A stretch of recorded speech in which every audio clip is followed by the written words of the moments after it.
Good evening, everyone, and welcome to another episode of Hometown History. I'm Jamie. I'm Domi. Tonight's episode, so this is season 2, episode 2, and tonight is all about stitching secret messages, fabrics, and fiber arts in York County's homes and fabrics. And we are right down the road from where we live. Yeah, 10 minutes down the road from little Newburytown. Yep. So we are at the Redstone Glen Fiber Arts Center, and you can see there on the map, we are very close, Northern York County. We encourage you to come down and visit. Very hands-on, very friendly, and special shout out to Sarah for hosting us tonight. So Domi and I will be presenting for about 30 minutes, and then we'll take about a 15-minute break, and then we'll be back on with Facebook Live to interview Sarah about the fiber arts and what the current trends are for today. Right. Taking it from history into the future. Okay, so tonight we're talking about fiber arts, and our whole goal is that you walk away understanding a little bit more about women's history, but then also the unsung contributions that women have made to our community. We hear of a lot of history books coming out of wars or like the Civil War, but you don't really hear about women, even though they played just as much of a role as men. And so we're going to highlight some York County amazing women and some of the things that they did. Our common thread tonight will be this woman named Irene Miller Lease. Right. And so we're going to talk about her life and then go in and out, zooming in between things that happened with her throughout her life in York County, but then also some main big ideas, like overarching themes across York County history. Right. So we're going to take it back to 1901, and that's when Irene Miller Lease was born in Codorus Township. So she had a big farm family, and that was 6 brothers and 2 sisters. And now we're going to show you a picture of Irene. And she loved needlework so much, and she would bring her projects along with her as she completed her chores. So you have to picture this young woman working on the farm, but also taking time to do her hobby, something that she really loved, which was the fiber arts. And she was often tending to the cows, but she'd be seen crocheting on a split rail fence. And she'd go into the calf barn with her mom, and she was always jumping around, dropping her crochet out in the field. I just picture her with like yarn behind her, like leaving a little trail through the farm fields in Codorus Township. Yeah.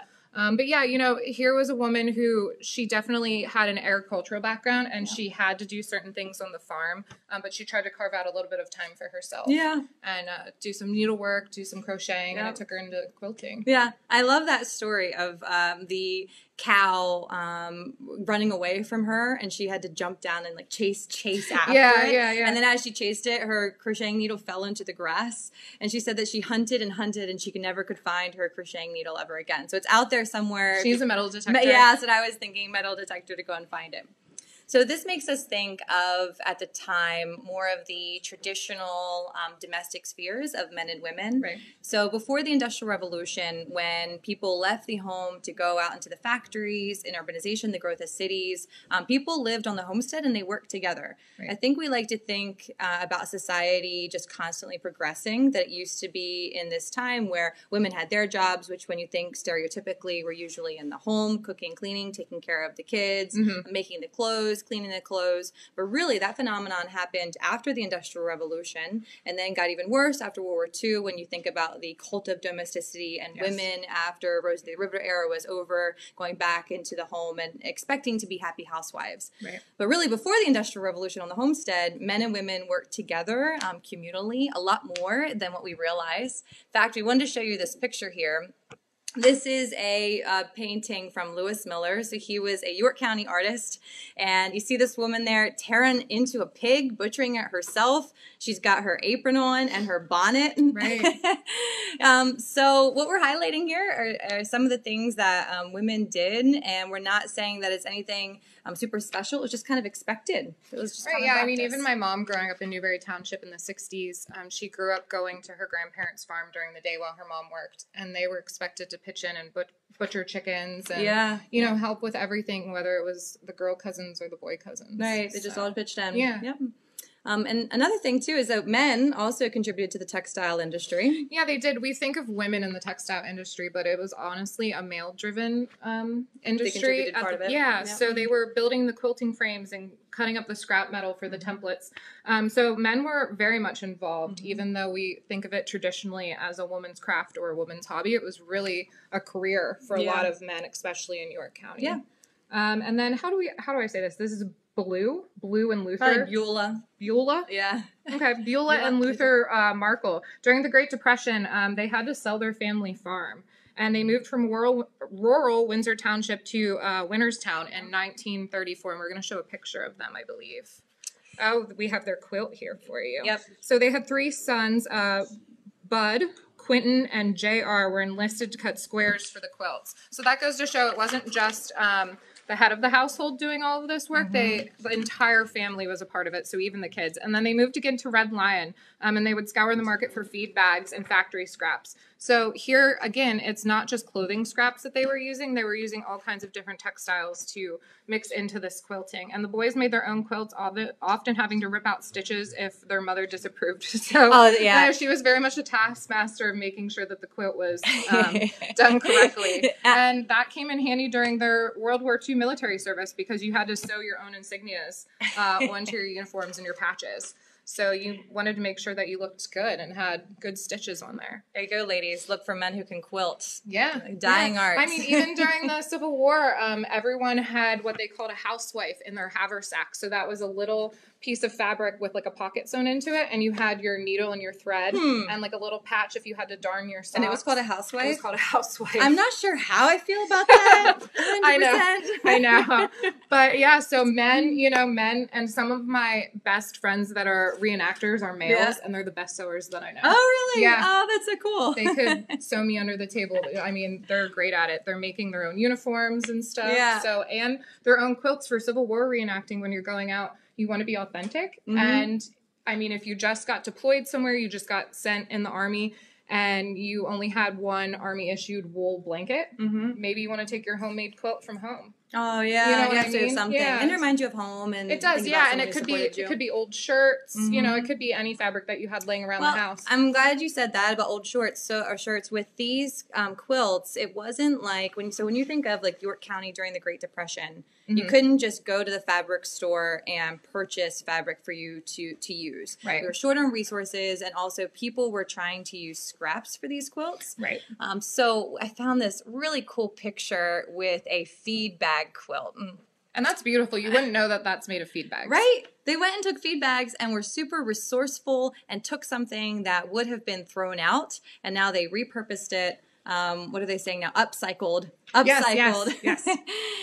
So we appreciate how resourceful they were. They even have another picture here of how they would take metal scraps and they would cut it, and this is what they would have used for their template. This is another example, too, where men and women would have worked together. It wasn't just an expectation for women to make these scraps. Men also made them and the men were using their tools probably to cut the metal because they were stronger. Yep. So we wanted to give, too, as a little out of order, but a special shout out for being super resourceful.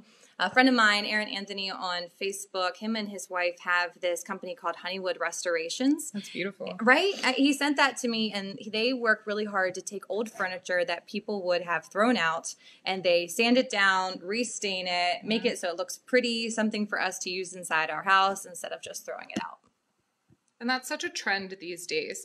Taking something that's old and making it new again.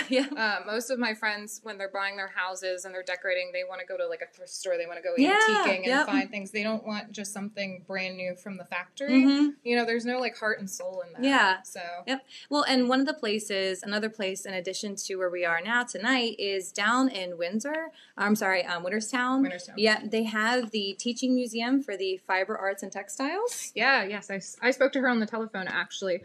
So that's great. So they're taking children and they're teaching them fiber arts. So they're teaching them skills that they necessarily wouldn't learn at home. So you think of everything from weaving to quilting to crocheting and knitting. And then, I mean, you want to talk about being resourceful. They have these pictures that we're showing you. You can make things out of hair, so you can like knit and weave beautiful jewelry out of hair. And I mean, looking at that, I wouldn't know that that's someone's hair. The human body uses fiber arts. Hair jewelry and hair keepsakes were very popular at one point in history. So right now it's kind of odd, but I don't know, maybe 100 years ago, I'd be really flattered if you gave me like creepy, like a hair doll. Here's something I made for you. Here's your hair in a crochet. It's definitely different when you think about it by today's standards. Yeah. But through a historical lens, repurposing hair or repurposing scraps of things. It is they beautiful. make jewelry out of bones. If you'd find bones out on the farm or out hiking or something, you know, they'd take it and they'd make jewelry or, I don't know, little keepsakes. I know, like, my dad in his workshop, he had some animal bones. Like, when they'd go hunting, you know, you'd keep, like, the skull of a deer or something, and then some of the smaller bones, and he made wind chimes out of them. So it's kind of like, I don't know. I had a student, so I'm a mentor where I work, and so I bring students over to the house sometimes, and we, like, cook and watch movies, and I have one student, I'll call him Joe. And Joe is very urban. He lives in an urban setting, and I have a deer that I killed on the wall, like a deer mount, because I like to hunt. Yeah. And he came in and he said, Dr. Kinsley, is that a dead animal on your wall? And it's something that I don't even think of. And he said, what if I took it off? Could you see inside of it? Like he didn't realize it was taxidermy. Yeah. Oh, poor kid. Yep. So bouncing this back to Irene. So Irene started quilting, and one of the first quilts that she made was this one. She made beautiful. This, in 1930. Okay. And these are hundreds of different hexagons that are 3/4 of an inch. And around the edge there, you can see how she turned in the quilt, so it wasn't just a straight line. And she said this was so tedious that she vowed to never do it again. I don't blame her. I wouldn't have the patience for this project. It took so much time. I don't blame her. So a little bit more about the history of quilting. So before the 1820s, people who lived in York County still made quilts. However, getting access to fabrics was very difficult and trying. But luckily, York County, we made more quilts than more inland counties. And that's because we were close to Philadelphia or to Baltimore. Okay. So it was trading. And it's interesting because the river, it blocked our trade routes over to more of like the Philadelphia eastern communities. And instead, we traded south. Okay. So if you look, if you were to ask someone, why is York County feel so southern? Yes. Well, you could actually look at the quilts and see that you see that southern heritage, that Baltimore kind of essence that came up with it. And that's just an example of looking at the textile industry to give us a broader understanding of our community at large. I love that though, because you would never know, and it's a historical timeline, and it's a historical map. Right. Yes, that's a great way to put it. Yep. So another thing though too is these quilts. I want to show you a quilt, one of the oldest ones. So this is from 1790. And this quilt shows the prosperity and really the relative affluence of the York Countyans who were able to make this, because we were talking about women on the homestead and they were expected to contribute and butcher and also raise the kids and also teach the kids. But someone had time to make this, which again shows that they could have hired labor or outsourced a lot of it, that a woman had the free time, really the flexibility to be able to make this. So the more elaborate the quilt and the better quality thread and fabric that they used showed prosperity.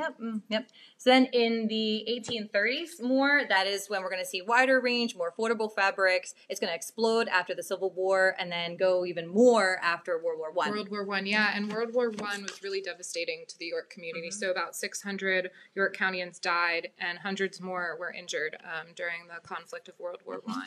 And one such man was Harry Laux, and Laura Laux is brother, actually, and we're going to talk about Laura Laux. Yeah. So he came home from the war, and he was wounded. So Laura commemorated his return with a quilt, and we're showing you that quilt right now.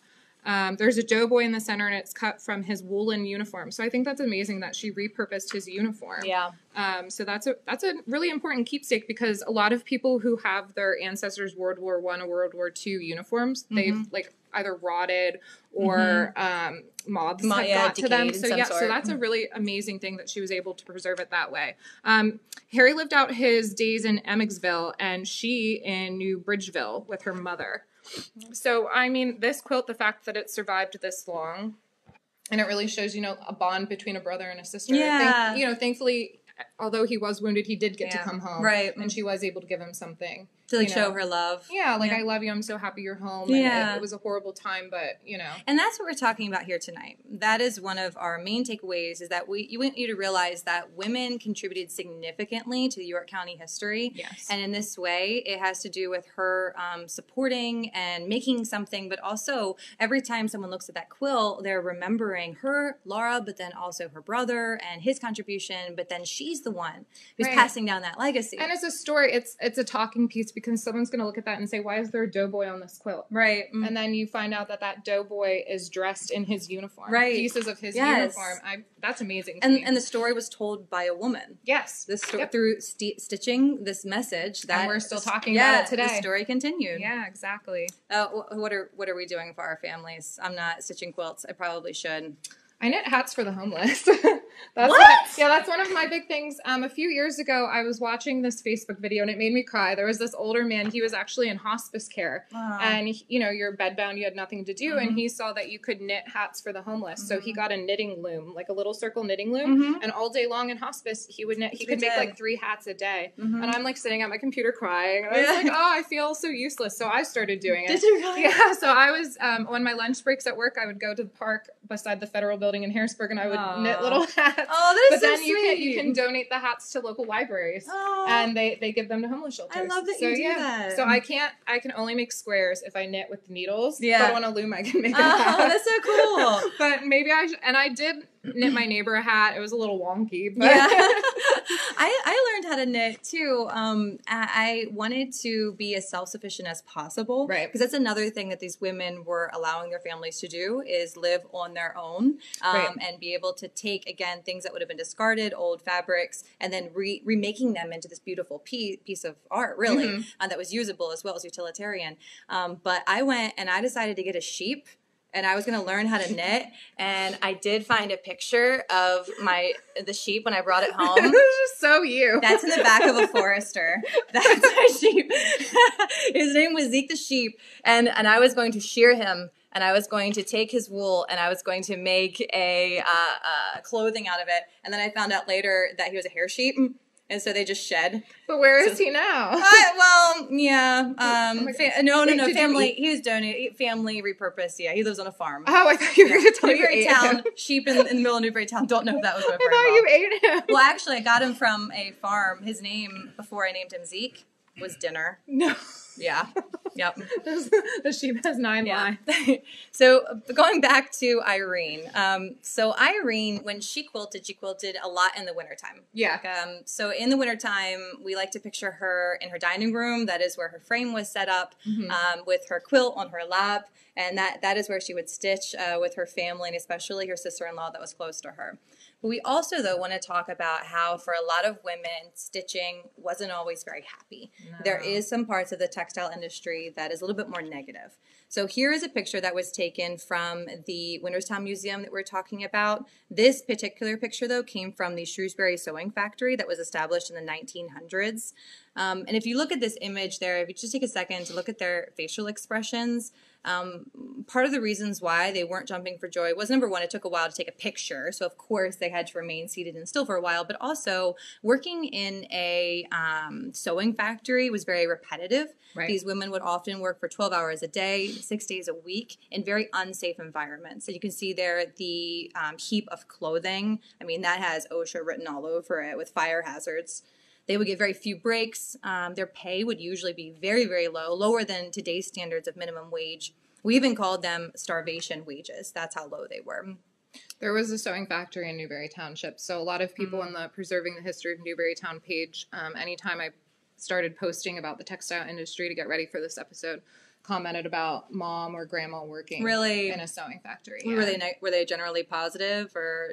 We didn't get too deep. They just said they worked in one. Yeah. But if you have a relative that worked in a sewing factory, please leave a comment if they talked about it and you know what their experience was like. We want to hear about it. Yeah. Now, luckily today we do have a lot of government agencies and laws and unions, just places, oversight, things put into place to make sure that these types of things could happen. But there also, though, were some positives to working in these environments. Well, yeah, you have to think about it. Anytime that there is an advancement in technology, we hope that it's for a positive reason. Yeah. So the advancements in sewing machines did leave women more time. So you're not sitting there hand stitching things for hours on end. Something that might have taken a few hours could take, like 30 minutes now. Yeah.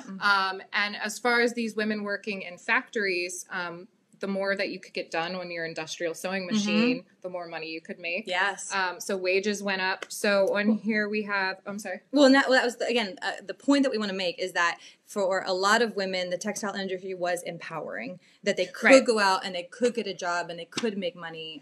Yeah, it got them out of the home. And a lot of the women before this, it was home sewing. They were sewing for their family as a hobby. They weren't making money off of what they were sewing. And now they could. So they could leave the home and be self-sufficient. Again, so hopefully they'd probably board with another woman or two, but generally they could support themselves. Yeah, so girls and women in York, they reported a payment of $2.90 for 2 weeks' work, an average of 3 cents an hour. So today that would have been about $100. $100, give or take, which is still isn't amazing. I know. But I guess if you're going from the mindset of if you're a housewife that never has the opportunity to make any money. To the empowerment of having your own job, having your own career. To do something now. We also wanted to highlight another textile factory here. So this was in the current day Smallwood School, and this is from the 1930s as well. And we wanted to show this picture again to not only show their craftswomanship, right? That's a good one. In the back, their ability to make clothing and then sell it, but then also for their family as well, and be able to use these machines. You sew. Do you know the sewing machine? I tried to use. I have one, but oh, do you? Yeah. I tried to use a sewing machine. They were so jacked up. I have a lot of respect for women. It's hard if it's something that doesn't come naturally to you. It is not an easy craft. Yep. So one woman that we want to highlight too is Victoria Kageni. So she is in downtown York, and she has her own business called Gusa, and it is about Gusa by Victoria in York, to be specific. And she's trying to teach younger people how to get into sewing. And she said this great quote to me. We were messaging. She said, my mission is centered on educating my community about the importance of embracing our differences, no matter where we come from. And so I fused Western silhouettes with African print fabric. There on the right, that is a skirt that she made. Wow. It was inspired by her grandmother. Her grandmother had round tobacco pouches that she always had in her hands. Oh, okay. So Victoria, when she was thinking about making skirts, those images, the discs at the bottom, remind her of her grandmother. Oh, that's amazing. Isn't and that there's so cool? That thread of resourcefulness and reusing things. Yep. And then also teaching, too, and empowering the next generation. Okay. So thinking about Victoria and the social aspect of quilting. Right. So community was a very common thread. So Irene and her sister-in-law, Margie, they'd get together on weekends. So it would be a Saturday night, and the female neighbors would come over, the sister-in-law would come over, and they'd quilt together, they would sew together. So there's that, Marjorie, I apologize, Marjorie. So, there's that social aspect of it. So sewing circles. I know the Redland Community Library in Newburytown, they have a quilting club.